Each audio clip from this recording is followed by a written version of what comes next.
To another episode of My Take. So I want to give my perspective on Colin Cowherd, the ridiculous statement that he made, man.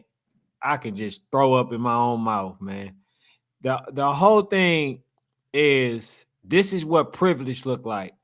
First of all, the thing that this man actually wanted to suggest is pathetic, to be honest. Basically, what he wants to do is push the WNBA towards in the entertainment side and let the game be scripted. Nobody wants to watch no scripted game. We want to watch and see how good Caitlin Clark really is. Okay. And mainly, we wanted to see how good she is due to the fans. The fans said she was the best thing since sliced bread. They said she was better than Diana Taurasi. They said she was better than Brianna Stewart. They said she was better than Ion Nascu. They said she was better than Aja Wilson. They said she was better than a lot of people. People wants to see it. So how is there a such thing as playing of planning a certain schedule or making the schedule weaker for somebody like Caitlin Clark? That's not something that you want to do. That's not something that you should be doing. That's not something that display greatness. If she's great, let her be great on her own merit. Why are we trying to create scenarios for her or situations that are lighten her load? Because if that was Angel Reese and they tried to tell her to if they said that about her, people will be jumping all over them.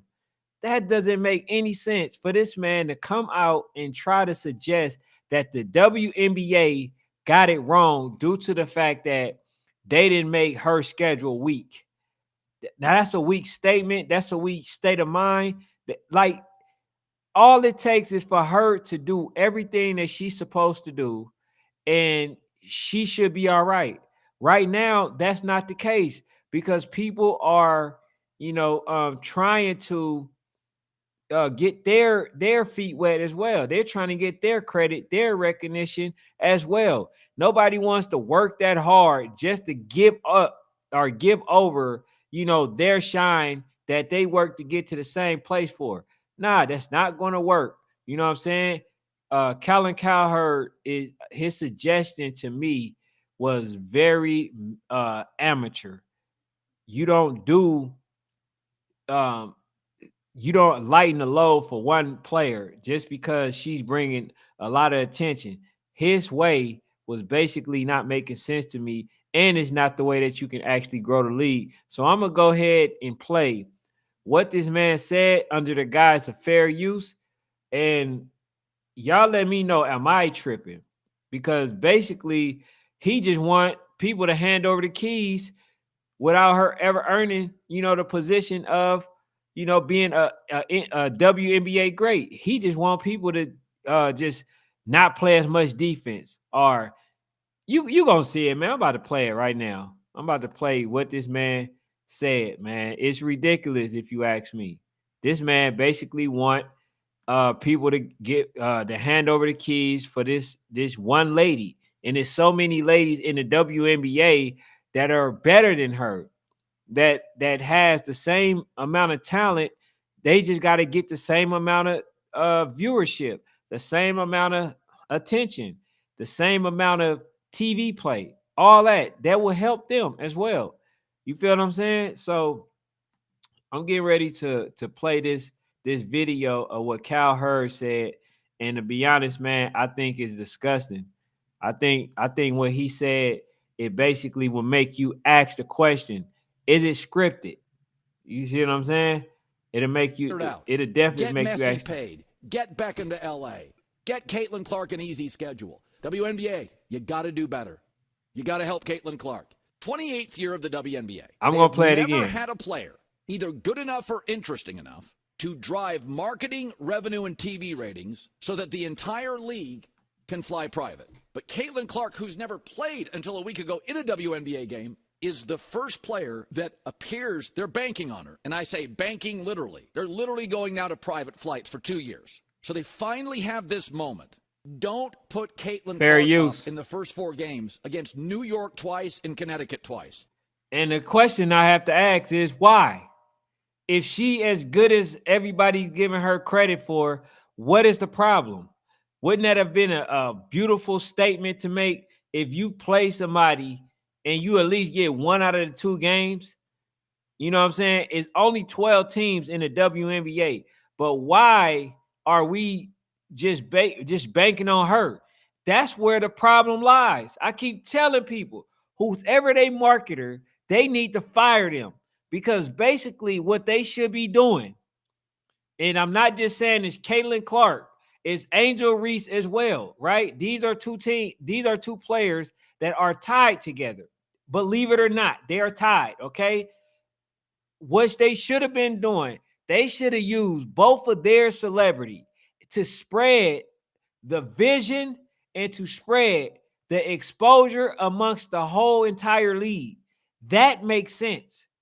The stuff that they're saying right now don't make sense. They're basically saying Caitlin Clark, right? Now, let me ask this question. What if Caitlin Clark get hurt? Then what?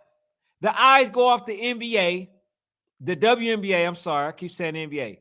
The eyes go off the WNBA. Now the WNBA don't look as good. Why? Because all the attention that they were putting was towards Caitlin Clark. What about the Asia Wilsons? What about the Breanna Stewarts? What about the Angel Reese? What about the Carmelia Cardoso? What about Arike Agumbawale? What about what's the other player? Diana Taurasi. What about Gray? What about, just a lot of players, Alicia Boston? You know what I'm saying? What about these players as well? Because he only want to focus on Caitlin, but they can use her celebrity to spread the talent, to spread the exposure amongst other players. All they got to do is say, you know what? This player is better than Caitlin Clark. And that create exposure for the other girl, because a lot of people are going to say, no, she's not. She's not better. Watch, when Caitlin Clark plays versus her, she's going to do better. She's going to do this. She's going to do that. Now people know who the other lady is. But the fact that they're just trying to make the person out of this, make the league out of this one person, they're doing themselves a disservice. You shooting yourself in the foot. It don't make sense to do that. So what this man is saying is absurd. It's ridiculous. It doesn't make any sense. But let me finish playing what he said. The best defensive teams. You've got to take advantage of these opportunities. I don't know what they have to do. I don't know if they have to change the trade rules, if they have to get her better players, lighten up the schedule. Sometimes you just have to get stuff done. You just have to figure it out. Get Messi paid. Get Beckham to L.A. Get Caitlin Clark an easy schedule. WNBA, you got to do better. And by doing better, it's changing the schedule for one person. How did that make sense? It didn't make a lick of sense. Basically, what he's saying, hey, give her favorable treatment. Hey, if you got to put her on the line, do that. If you got to cheat for her team, do that. That's basically what he's saying. Give her an easy schedule. This is the WNBA. There's not supposed to be an easy schedule. I know that her team wasn't the best, but basically what's going on is that she's getting acclimated to the league. If people wouldn't put so much pressure on this young lady, she will be thriving. Right now, she's not succumbing to the pressure. But if y'all just give her time, like I explained and expressed, she's going to do better. She will. But the expectation that people have on her is too high right now. You cannot put expectations higher than you put on Asia Wilson. She's a better player, at least right now. Breanna Stewart played against her twice. Better player right now. Now, is it subject to change? Yes, it is. But is she performing the way, even if you're in here right now, and also, man, accept my invitation to hit the subscribe button. But if you're a Caitlin Clark fan right now, based on your standards as a Caitlin Clark fan, do you guys feel that she's performing the way that you thought that she would perform? Or do you feel like right now at this moment she's underperforming? And it's no knock. And it's something that most people go through. It's just that the stipulations that is put on this young lady is criminal. What happened? Yeah, the stipulation that is being put on this young lady is damn near criminal, because now we're asking her to do X, Y, and Z, but the exposure should be spread amongst the whole entire league. Because, and just hear me out, y'all. Just tell me, wouldn't this make more of an exciting WNBA if Caitlin Clark, right, was headlining, and then instead of saying that she's playing versus the Aces, if it's Caitlin Clark versus Asia Wilson, wouldn't that make more sense? Wouldn't that make more of a rivalry for the team? Wouldn't that bring more exposure and eyes to the WNBA? If they say Breanna Stewart, oh, Caitlin Clark played versus number one player for the is it the Wings, right? I mean the Liberties. Okay, the New York Liberties. Breanna Stewart. That'll be a great thing to go off of, right? Because we want to know who's gonna win that matchup. Just like when she played Angel Reese.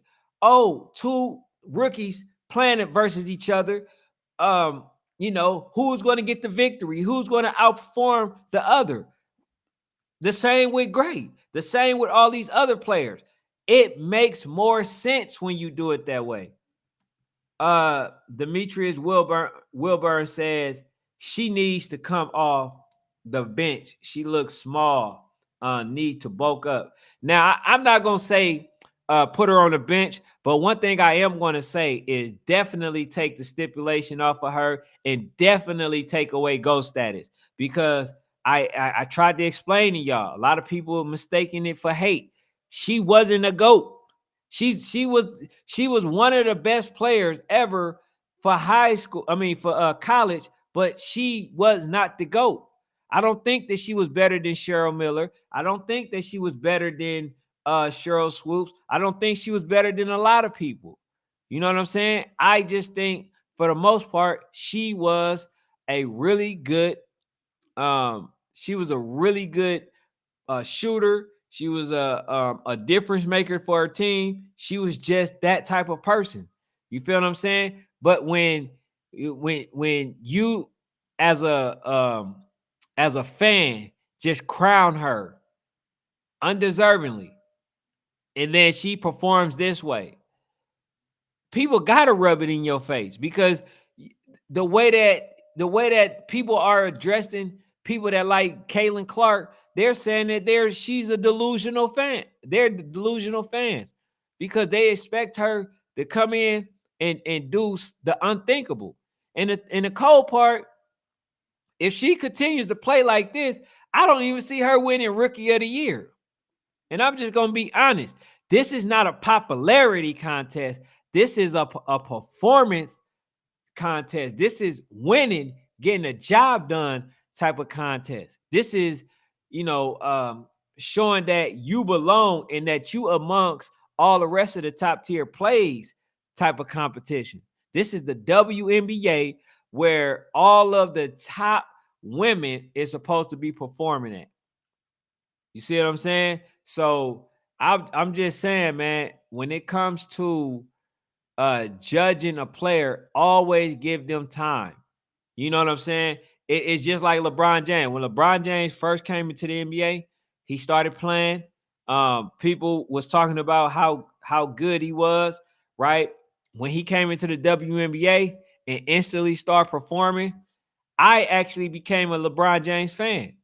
You know what I'm saying? I stopped liking LeBron James when he went to Miami. I can't follow nobody who do stupid stuff and scary stuff like that. You minimize the competition just for the sake of winning. That means that you ain't got the heart. You ain't got the belief to think that you can win it by yourself. You know what I'm saying? Or have a team built around you. But as far as Caitlin Clark and what Bill Hurd said, it was ridiculous. It don't make no sense. And for y'all who had just came in here, you know what I'm saying? I'll play it one more time for y'all. It don't make no sense what this man said. You know what I'm saying? I'm about to go ahead and play it one more time, man. You know, for those who have it. But look, one more time. You got to help Caitlin Clark. 28th year of the WNBA. They have never had a player either good enough or interesting enough to drive marketing, fair revenue, use, and TV fair ratings use, so that the entire league can fly private. But Caitlin Clark, who's never played until a week ago in a WNBA game, is the first player that appears they're banking on her. And I say banking literally. They're literally going now to private flights for 2 years. So they finally have this moment. Don't put Caitlin Clark up in the first 4 games against New York twice and Connecticut twice, the best defensive teams. You've got to take advantage of these opportunities. I don't know what they have to do. So the fact that they're telling you they got to play these 2 teams already. They got to play these 2 teams, and it's only 12 teams in the league. So therefore, it's only 144 players that play in the league. At what point do they play? You know what I'm saying? Like, even if she played some of the weakest teams, weaker opponents, you got to remember the weakest team that was probably in the league was the Fevers. So it ain't no guarantee that they win those games either. And in fact, it might be worse, because if they play those teams and they're losing, then people are going to be like, hold on, she ain't even win. She's not even losing versus top tier teams. You know what I'm saying? So that might hurt her credibility. That might hurt her stock. You know what I'm saying? But people are going to follow her, but they got to find a way to spread they got to find a way to market all of the top player for each team. That way, each time they play, it means that it's a rivalry to be had for that game. So whatever game that that they play, so it might be, for instance, it might be Carmelia Cardoso versus I'll say Alicia. What is it? Alicia Boston, right? If you create that rivalry, that means once they play versus each other, then it basically create a situation to where people are going to want to tune in. So it's more than just a person that's just hot for the league. You know what I'm saying? But I explained to y'all as well.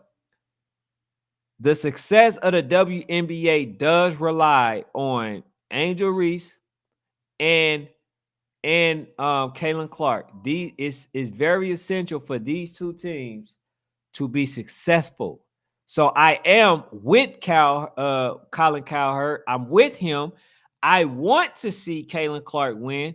I want to see them on top, because that means that the WNBA will be getting way more eyes on the WNBA, right? It would get way more eyes. But I'm not willing to do that just for the sake of moving stuff around just for her, changing the whole dynamic of the league just for her, lightening the load and try to make other teams weaker just for her. And in fact, I heard something that was terrible. How do you suggest that you guys play defense on her, but let her score, let her get hers, let her do her thing, for the sake of the WNBA? Basically, what that's saying to me is, yes, man, script the games. Script it. Make sure, that y'all know what y'all want to do. Yes, y'all want to win, but hey, for the betterment of the WNBA, y'all gotta lose. Hell no. I would never watch that. If I find out that that's the case in any game, I stop watching it. I stop covering it. I stop talking about it. And I'm gonna just go back to not watching any of this stuff. I stopped watching the WNBA, the NBA, for the simple fact they were basically cheating. You know what I'm saying? Nobody want to watch nothing where it's super scripted. They tried to do that with Denver. When Denver was playing Minnesota Timberwolves, they tried to cheat then. I'm not going to watch it. And I'm just letting y'all know that now. You feel what I'm saying? But, man, thank y'all for tuning in. You know, that's all I got for now. Hey, accept my invitation to hit the subscribe button.